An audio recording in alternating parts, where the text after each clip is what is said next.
Histórias do Juqueri Podcast. Vou contar uma história do Juqueri, um cemitério de vivos, sem tempo, sem esperança, mortos-vivos, esquecidos e perdidos na lembrança. Depósito de gente que virou prisão de ventre dos loucos deste país.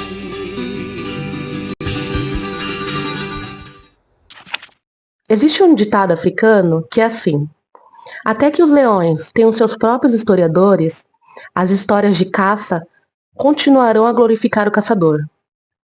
Poucas vítimas das instituições puderam contar a sua versão da história. E nesse podcast, buscamos trazer alguns indícios que os caçadores tentaram apagar. E a partir disso, afastar a glória do Juqueri. Poucas coisas surgem da noite para o dia. As instituições e a atuação do Estado passam por um processo que debate os detalhes da construção e do funcionamento. O primeiro hospício do Brasil foi inaugurado em 1852, no Rio de Janeiro, e nomeado como Hospício Dom Pedro II. No mesmo ano, em São Paulo, foi inaugurado o Hospício Provisório de Alienado, localizado no centro da capital. Inicialmente, a instituição ficava na Avenida São João. É difícil encontrar informações sobre a localização exata. Por isso, sempre que passava pela região, ficava imaginando em qual daqueles prédios ficava o velho hospício. Mas o professor Gustavo afirma que o prédio já foi demolido. E antes da demolição, o hospício foi transferido para o Largo do Carmo, em 1862. Mais especificamente na rua Frederico Alvarenga, número 391. O prédio em ruínas ainda está lá. Talvez você já tenha passado por lá, mas não pensou que aquele imóvel, tão deteriorado, marcou de diversas formas a cidade de São Paulo. Ele ainda está lá em ruínas, mas existe ali no Largo do Carmo, descendo a ladeira da Tabatinguera, né? Ali na região da Várzea do Carmo. Ainda tem ruínas porque o prédio foi utilizado depois como quartel militar, né? Logo depois que o hospício foi desativado, em 1903, ele passa a ser um quartel do Exército e anos depois passa a ser um posto da Polícia Militar, né? Até os anos 90, né? Erving Goffman que adoraria, né? Quando ele vai falar das instituições totais, né? Lembrando que antes do hospício ali ainda era um convento, né? Então era um convento, passa a ser o hospício, passa a ser um quartel e o posto da polícia. É assim um clássico da teoria do Goffman das instituições totais, né? A instituição total é um local que visa separar um grupo da sociedade e despir o indivíduo dele mesmo. Tornar o corpo dócil, de acordo com os interesses da instituição, uniformizando o exterior e controlando a alma. O prédio que aniquilou a alma e os corpos de diversas pessoas consideradas loucas também demonstrou seu poder sobre outros grupos, como as freiras e os militares. Apesar de ser uma instituição voltada para o atendimento dos alienados, o hospício não tinha estrutura nem capacidade para receber muitos pacientes. Por essa razão, muitos continuavam internados na Santa Casa e nas cadeias públicas. Inicialmente, a instituição não era comandada por um médico, mas sim por um militar. A inauguração do asilo provisório ainda de alienados, né, e ali em 1852, ficou a cargo, né, da direção do Tomé de Alvarenga, um alferes reformado, e após a sua morte, a administração da instituição passou para o seu filho, né, o Frederico Alvarenga, e essa era uma prática muito comum do período imperial, em que cargos públicos eram transferidos para os seus descendentes, né? Acho que isso explica muito essa sucessão também na direção. Mas a escolha por ter um alferes à frente da instituição, acho que revela muito como essa instituição era pensada, qual era o propósito dela na sua origem, que era muito mais fazer parte do circuito disciplinar, organizativo das relações da cidade, também do interior de São Paulo, né? Ou seja, ele era muito mais um abrigo, um depósito, do que exatamente uma instituição preocupada com tratamentos médicos, psiquiátricos, porque isso não estava nem na ordem do dia, não estava nem na pauta do dia naquele momento, né?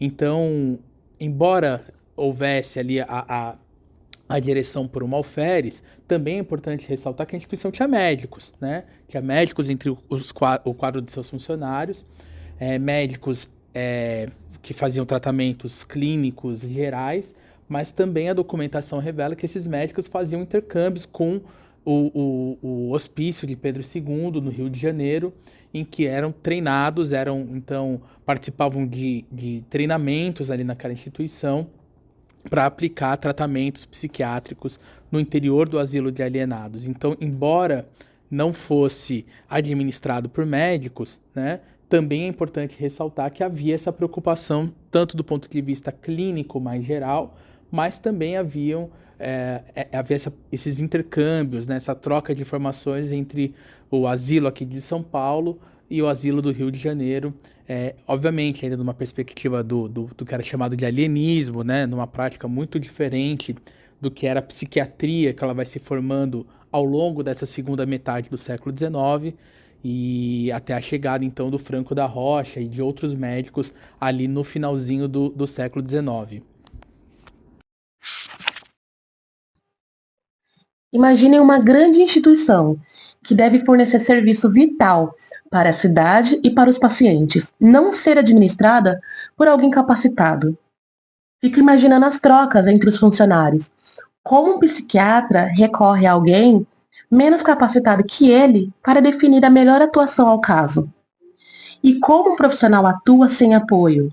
E sabendo que o próximo diretor será o filho do atual, simplesmente por herança e não por mérito. Se bem que a sociedade dessa época defendia firmemente esse regime. A militarização da administração da instituição deixa claro que o hospício servia para segregar e não para cuidar. Esse cenário médico condizia com o quadro político e social da época. Pessoas indesejadas ocupavam as ruas das cidades e alimentavam um discurso de necessidade de controle, de disciplinamento, de higiene social. Para controlar esse cenário, as autoridades criaram algumas instituições. E para fomentar essas instituições, era necessário o aval científico. Por isso, os saberes emergiram nesse período, assim como a psiquiatria, que também aparece como uma emergência de controle urbano. Nesse final do século XIX, nós temos ali, então, 1889, a Proclamação da República, né, que é um marco muito significativo, porque traz uma série de mudanças na ordem política nacional, mas também muito particularmente aqui em São Paulo, que é um estado que ganha muito protagonismo político, né, a partir disso, também em decorrência de todo o seu poderio econômico, vindo ali da cafeicultura, né. Então, São Paulo tenta se projetar para a nação como, com essa ideologia da paulistanidade, né, uma ideia de superioridade política, econômica e também racial, né, nesse período. Então, São Paulo passa a construir uma série de instituições, organizando então a administração pública, disciplinando um pouco as cidades, o território, né, a organização social, urbana e também das cidades do interior. Então, isso passa a refletir na construção de uma série de políticas também na área da saúde, na área da segurança urbana, né? E tudo isso vai se confluir, e a gente pode notar isso muito na própria política do asilo de alienados, né? Então, nessa virada, né, ali do século XIX para o XX, a gente tem, então, a chegada dos primeiros psiquiatras na instituição. O primeiro deles é o Claro Homem de Melo, né, e logo em seguida o Francisco Franco da Rocha, que vão trabalhar ali como médicos da instituição.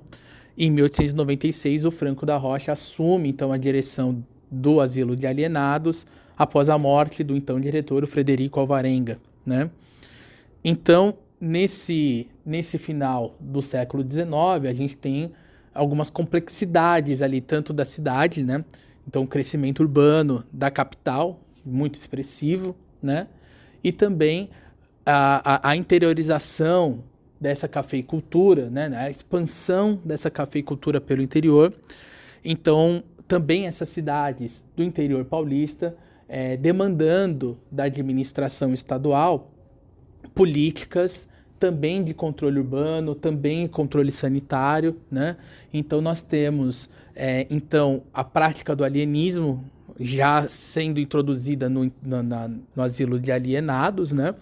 E o Franco da Rocha, então, a partir do momento que assume a direção, passa a vender para o Estado a necessidade da criação de um novo sanatório, de um novo hospício, né? De acordo com os moldes do alienismo francês ainda. Uma história, né, uma perspectiva que já estava bastante démodé, né, bastante fora de esquadro já quando a gente passa a analisar o que estava sendo discutido na psiquiatria, especialmente na Europa, mas que o Franco da Rocha consegue vender para a administração paulista e para essas elites cafeicultoras que seria um modelo adequado, né, para colocar São Paulo no protagonismo também da atenção psiquiátrica no Brasil, né? E é daí que surge o projeto de um novo hospital psiquiátrico que vai desaguar, então, na construção do Juqueri. Mas, nesse final do século XIX, ainda a preocupação era de contenção social, de organização e disciplinamento dessa ordem urbana, né? Segundo Franco da Rocha, em 1896, o velho hospício contava com 370 insanos, e esse número lhe serviu como base para pedir uma instituição com 800 leitos. No entanto, o debate sobre o novo hospício já estava presente entre as autoridades. O médico vendeu a ideia de que o novo hospício seria uma inovação para o tratamento psiquiátrico, e o Juqueri deveria pôr São Paulo no centro do país, se tornando referência no assunto, ultrapassando inclusive o Hospício Dom Pedro II. O Juqueri, como promessa de uma nova ordem de tratamento, fracassou, assim como as instituições anteriores. Isso também demonstra por que fazemos essa retrospectiva da história da saúde mental de São Paulo. Bom, a decisão de criar o hospital, né, que viria a ser o Hospital do Juqueri, ele já, na verdade, é anterior ainda à chegada do Franco da Rocha no asilo de alienados de São Paulo. É uma discussão que já vinha de 1890, lembrando que ele chega na instituição em 1893, né?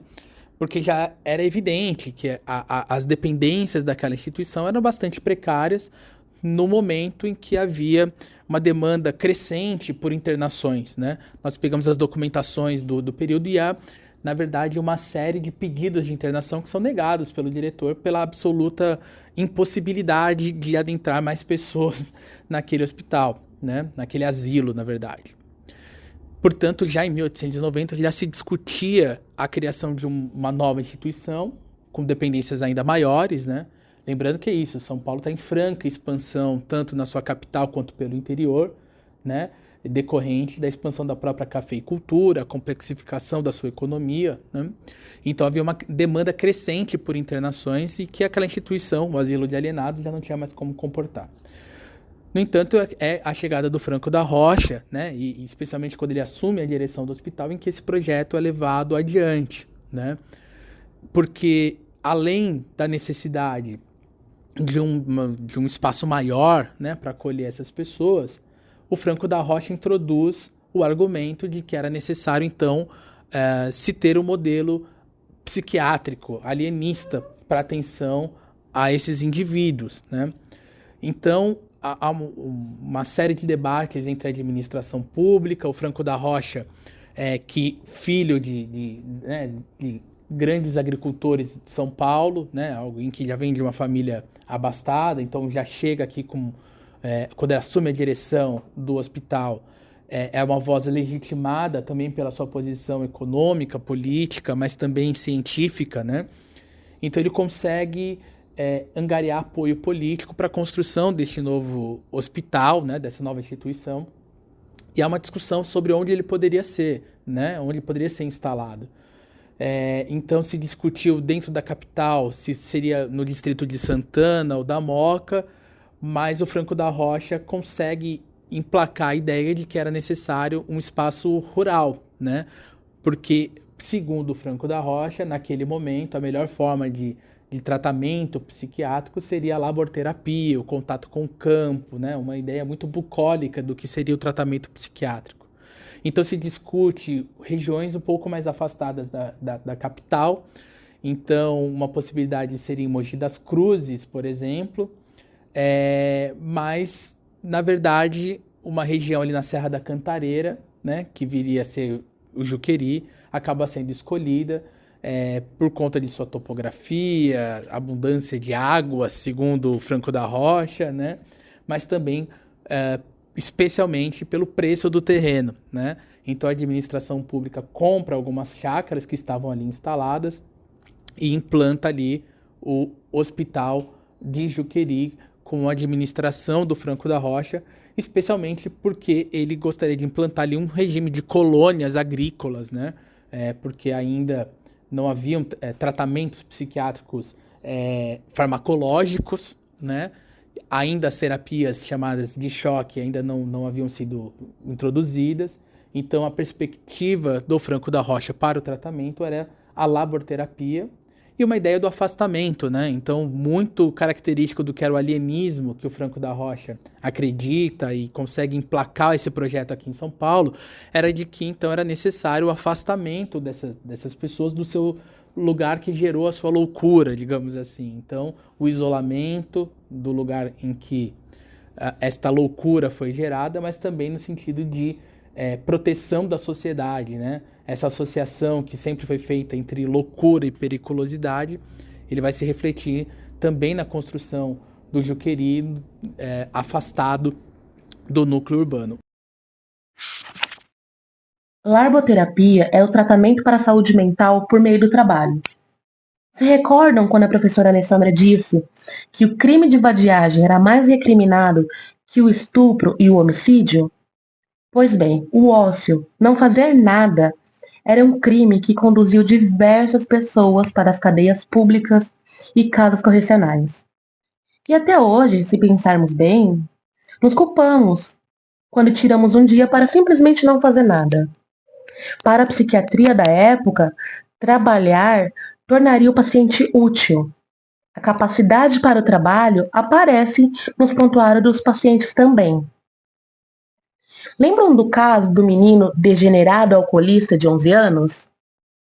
Seu hábito de trabalho foi observado pelos médicos, que ressaltaram excelente capacidade para o trabalho e também especificaram o trabalho dele na instituição. Aqui, auxilia os empregados no transporte de comida, na limpeza do pavilhão e nas horas vagas toma lições com o encarregado do pavilhão. A ideia de Franco da Rocha era também que o Juqueri fosse autossustentável, ou seja, a instituição iria se manter com o que ali produzisse. Claramente esse objetivo também não deu certo. Na fala do professor Gustavo, a periculosidade retorna e voltará com os outros pesquisadores também. Isso porque ela é o discurso mais efetivo para justificar a exclusão. A sociedade não quer saber como o perigo está contido, desde que a segurança seja garantida. A exclusão e extermínio em prol da segurança pública. A respeito da linha férrea, citada pelo professor, é a atual linha 7 Rubi da CPTM, que sai da Estação da Luz e vai até Jundiaí. Ela não faz mais aquele trecho, Jundiaí-Santos. E para ir ao Juqueri, eu faço uso dessa linha férrea, que motivou o Franco da Rocha a escolher aquele território também para a instalação do hospício. Saindo de Pirituba, vou até a atual estação de Franco da Rocha, e a antiga estação de Juqueri está desativada, mas é possível ver a plataforma. Apesar de não morar muito longe do Juqueri, a proximidade do território não foi uma razão para escolher esse tema de pesquisa, mas sim a UES. A Unidade Experimental de Saúde, instituição criada em 2008 para segregar egressos da Fundação Casa. Mas qual a relação considerando que há um distanciamento de mais de um século, né? Faço essa relação me baseando em Michel Foucault, quando afirma que o discurso sempre se renova. E se o discurso que criou e mantém a UES não é novo? Para onde devo olhar? Para o Juqueri. Para entender o tratamento de saúde mental em São Paulo, é necessário retornar para o Juqueri. Mas falaremos sobre isso mais à frente. Agora o que importa é o que será que motivou o professor Gustavo a estudar o Juqueri? Bom, primeiramente porque o Hospital do Juqueri é, de fato, o hospital psiquiátrico mais importante aqui de São Paulo, dos maiores do Brasil, até mesmo da América Latina, né? E o meu interesse inicial de pesquisas, lá no início da minha trajetória de estudos sobre a psiquiatria, o meu interesse inicial é compreender como as chamadas terapias de choque, né? As terapias biológicas, chegaram no Brasil e foram aplicadas em milhares de pessoas, né? Então, muito rapidamente me dei conta de que essas técnicas foram introduzidas inicialmente no Hospital do Juqueri, sendo a primeira delas a malarioterapia, mas também depois a insulinoterapia, a convulsoterapia pelo cardiazol e depois pelo eletrochoque, né? Então, todas essas técnicas tiveram seu primeiro uso no Brasil, no interior do Hospital do Juqueri. Portanto, quando estava investigando as publicações científicas da época, né, ali na década de 20, 30, isso ficou muito claro para mim de que o locus de desenvolvimento dessas técnicas foi o Hospital do Juqueri. Então eu precisava investigar melhor essa instituição e compreender como que essas técnicas foram introduzidas ali naquele hospital e aplicadas em milhares de pessoas que foram ali internadas. Então, o meu trabalho inicial de pesquisa foi entender essas publicações científicas sobre essas terapêuticas, mas se fez necessário compreender também ali no dia a dia da instituição como que essas técnicas foram realmente feitas. Então, me pareceu importante estudar os prontuários médicos da instituição. Então, esse trabalho foi feito lá em 2008, né, para compreender, então, como as técnicas de choque se davam nas revistas científicas e como elas eram apresentadas nos prontuários médicos da instituição. E a partir disso, se abriu todo um horizonte de análises, né? Porque, claro, que era diametralmente oposto àquilo que era apresentado nas revistas, daquilo como se davam os registros nos prontuários médicos. Invariavelmente, essas técnicas terapêuticas foram desenvolvidas, testadas, né, em pessoas pobres, que eram classificadas como indigentes, para que então, depois da técnica estar já mais refinada, digamos assim, melhor conhecida, que eram aplicadas nos hospitais psiquiátricos privados, como o Sanatório Pinel, por exemplo, né? Então, o Juqueri, por abrigar uma quantidade imensa, né, de pessoas que foram ali internadas e por ser um hospital referencial na introdução dessas técnicas terapêuticas, é que me pareceu muito importante que fosse objeto dos meus estudos, né, e de alguma forma vem sendo ao longo desses anos todos, nessas quase 2 décadas de estudos aí sobre a psiquiatria em São Paulo, né, e o Juqueri sempre ocupa um lugar muito, muito particular nessa história, por toda a dimensão que teve, por toda a importância que teve para o desenvolvimento da psiquiatria em São Paulo e no Brasil como um todo, né? Quando chegamos para pesquisar o Juqueri, para olhar o Juqueri, os documentos, os prontuários, encontramos diversos pontos que não pensamos antes e que muitas vezes não cabem na nossa pesquisa. Devemos considerar que o Juqueri é uma instituição de mais de um século, e diversas vidas passaram e ficaram por lá. É necessário muito trabalho para desenterrar essas histórias. No próximo episódio, teremos como convidada a professora doutora Maria Clementina Pereira Cunha, autora do livro Juqueri, a história de um asilo. Não percam!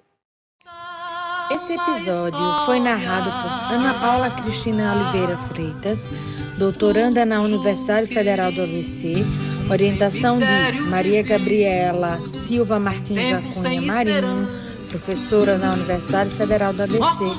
Edição realizada por Fred Aguiar e Júlio Gomes, alunos da graduação da UFABC. Divulgação realizada por Cíntia Quadrado e Amanda Andrade, alunas da graduação da UFABC.